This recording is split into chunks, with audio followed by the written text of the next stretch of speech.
you listen to reason? Will you open your eyes? Earlier on, you again, you talked about how you thought Kenneth Miller was strawmanning a lot of Behe's arguments, but all through your explanations, I hear you talking about making the usual creationist errors, where you talk about, well, if it's either just by chance or it has a purpose. But of course, anyone who studied evolution knows it's not a pure chance process.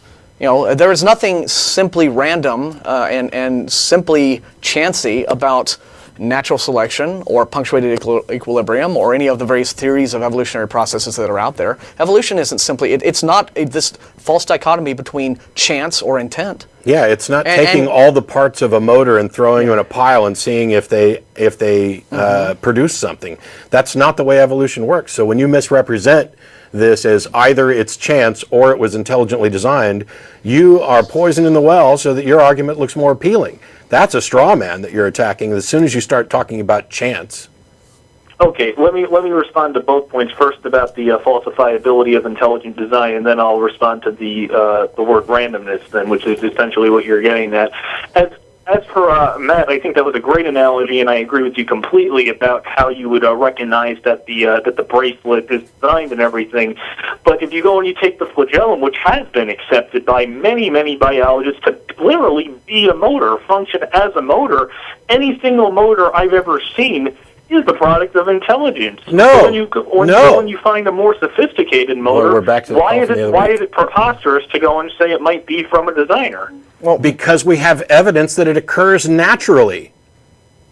What evidence do we have of a motor ever appearing naturally? That's what I'm not understanding. Because any motor, First of all, that I've seen come from some kind of design. First of all, you've already given the example, and that's the bacterial flagellum. Now, second of all, you're making the same equivocation fallacy problem that we had 3 weeks ago when I was in the show, where the guy called in to talk about DNA as a code, and I tried to explain how he was confusing himself. When we say that some things are, that DNA is a code, yes, in many respects it is, but that is an analogy, and it is improper to imply that it is a code in the common sense of the word, where a code is to convey intelligent information from one intelligence to another. DNA does not do that. DNA is an entirely mechanical, chemical process. It's not conveying information from an intelligence to an intelligence. So it is a code by analogy. In the sense of the bacterial flagellum, when we call it a motor, we are saying it operates as a motor. That is a description of what it does. Just as my arm is a fulcrum. Okay, so what? Yeah, my eye is a camera. It operates as a motor. So what I'm saying is, why can't? I mean, we're using mechanical terms. We're using the terms that we use to describe machines to describe the thing. So why can't we take that extra step and say, well, maybe it's not just an appearance of design, as somebody like Richard Dawkins would like to say, or maybe it really is designed. I mean, because you can't make that huge leap. It's like Mark was just saying. We could say that my eye is a camera.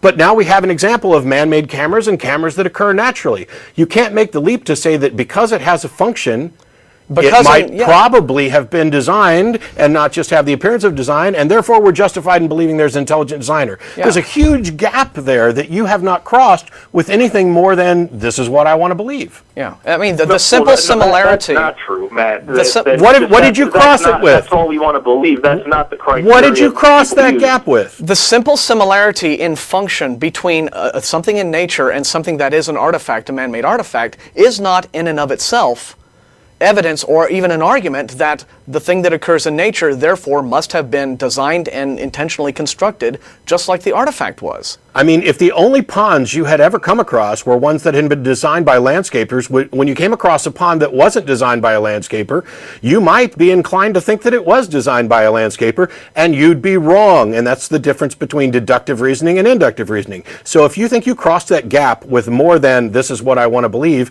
what did you cross the gap from there's an appearance of design to therefore it was intelligently designed? Where's the gap crosser?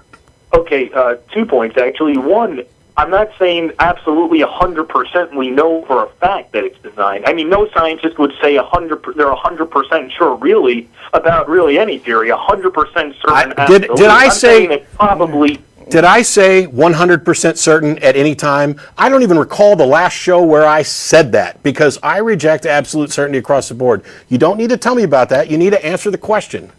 Well, you said to me, how do we make that leap from it appears to be designed that we know it was designed? So I'm saying we don't know for 100%. But I never said 100%, so skip it and get to the answer. Okay.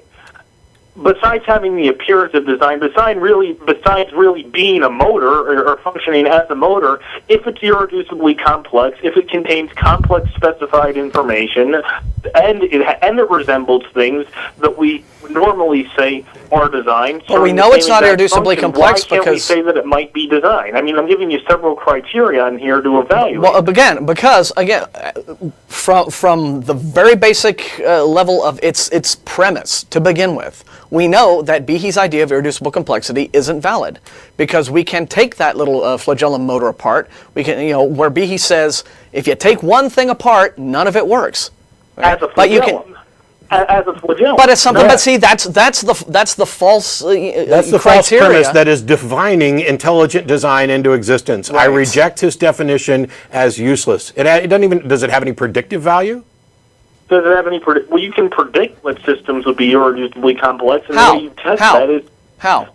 How do you predict it? Yeah, I mean, before something is supposedly irreducibly complex, if all of its individual parts can't do anything because they haven't yet formed... Can't do the same job. Because they haven't yet formed the irreducibly complex thing that doesn't exist yet, how do you propose to look at all of these individual elements and predict that together they would form an irreducibly complex deal? How do you have that predictive...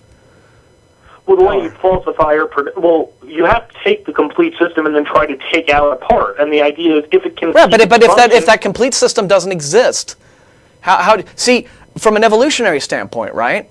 Yeah. You could say, in order to get this kind of organism or this kind of system to work in a certain way, we would need to see these kinds of processes, these earlier stages, as it were, just like rough drafts leading up to the final draft.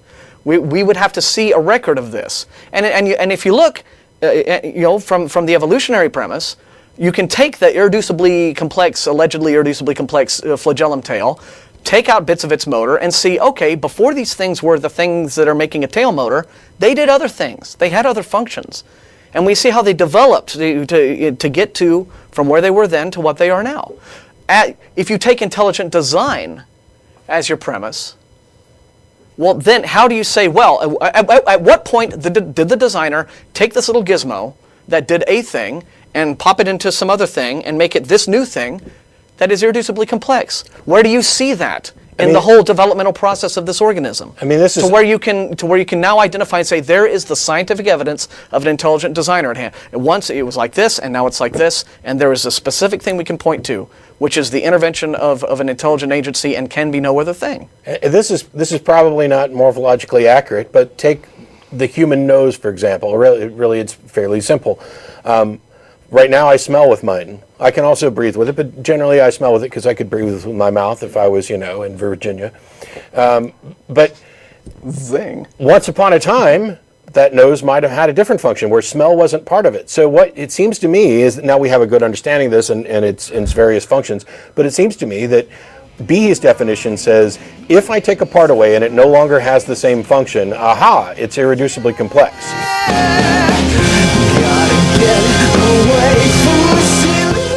The content of this video is produced by the Atheist Community of Austin, a nonprofit educational organization promoting positive atheism and the separation of church and state. If you enjoyed this content and are willing and able to provide a donation, please visit the website below.